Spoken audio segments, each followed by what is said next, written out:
All right, welcome. So today we're going to be talking about how we can resolve our money anxiety so that we can make better financial decisions, but reduce our stress.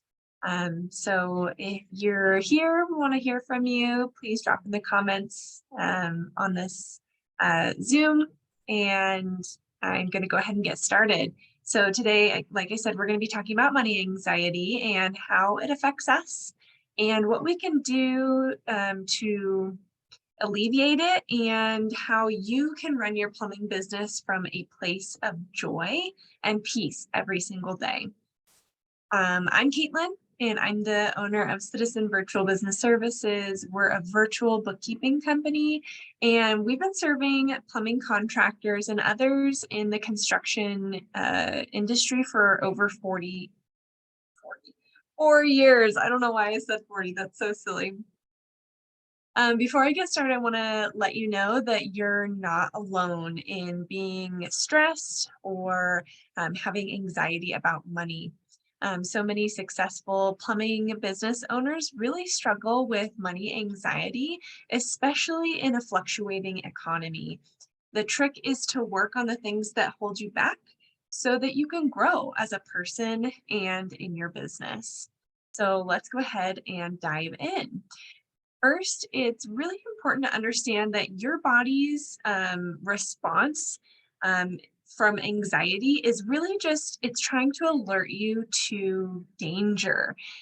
So anxiety is really kind of a prehistoric or kind of our ancestors used it to protect themselves. But your body doesn't know that when you feel anxiety or you feel fear that you're not actually in danger or you're not going to die. So the way to start letting your body know that your finances are actually not going to kill you or harm you is to take time to sit down and find out what really makes your heart race when you're thinking about money and finances. In the big picture, retirement and investments seem really like a big deal. And is that what freaks you out? Or is it the smaller kind of day-to-day transaction monitoring that gets you overwhelmed? You know, once you figure out what the trigger is, I want you to call it out and name it. So here's an example. If you had a child who was worried about a loud booming noise in the sky, you calm them down by telling them that that loud noise is just thunder. The same can be applied to money anxiety. So when we identify what our panicky feeling is coming from, and we're opening, maybe our monthly credit card statements, and we're like, oh, well, maybe could you help your brain to realize that you're not in immediate danger by reviewing that statement? The next thing I want you to do is to challenge your mental money narrative and really just think about what is the worst case scenario. In other words, you're questioning your anxious thoughts. So for example, you might think, I'm really too embarrassed to ask for help with my bookkeeping because I don't really want to know what's going on, but I know that my business is struggling a little bit. So that thought could quickly escalate from I'm embarrassed to why even bother asking in the first place? So instead of doing that, challenge your thinking by saying, how helpful is this thought and how true is it? And then apply it to that original problem that you're having. Even though I'm a little bit embarrassed to ask about my retirement plan, I'm sure I'm not the only one with questions. I can handle feeling a little bit silly just to make sure that everything's correct and everything's looking good and I'm setting myself up for the future. At the end of the day, your financial situation is most likely not life-threatening.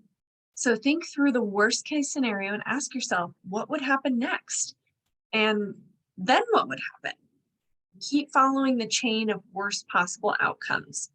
And figuring out the details helps you realize that the situation, while it's uncomfortable and while it's inconvenient, is not life-threatening. And you can eventually get back into that driver's seat and take the wheel. Finally, it's time to take some opportunities to learn about your money. Educating yourself in bite-sized chunks is really going to help. Learn a little bit about retirement 1 month, and then listen to a podcast, maybe on emergency funds, or try reading a book on investing the next month. These little bite-sized chunks, these little steps forward are going to help you to get where you want to go. It's also important to schedule each time of the month to understand what your numbers are really telling you. You can start with just 30 minutes a week, and once you feel less anxious about it, maybe just reduce it to 45 minutes a month. This way, when your money anxiety starts to creep in, you know that you've dedicated time to focusing on it, which will help you to feel like you're in more control over that. So, what's the big takeaway? Our anxiety elevates when we lack confidence in our abilities. And if your money anxiety is making it difficult for you to manage your business, you could maybe benefit from a little bit of help. Maybe consider working with a bookkeeper, an accountant, a financial planner, a CPA, somebody who helps with taxes or strategy. And that's going to help you to understand the story that your numbers are trying to tell you so that you can make better financial decisions, but you don't have to handle all the stress. You just have that information interpreted for you. If you don't currently have a team to support you in that, please feel free to reach out or comment below, tell me more, so that you can see how we might be able to help you or connect you with somebody who can help. And if you know a business owner or a friend who might be able to hear this information and benefit from it, please go ahead and share this video with them or tag them below. I hope you found this interesting, and please let me know if you have any questions.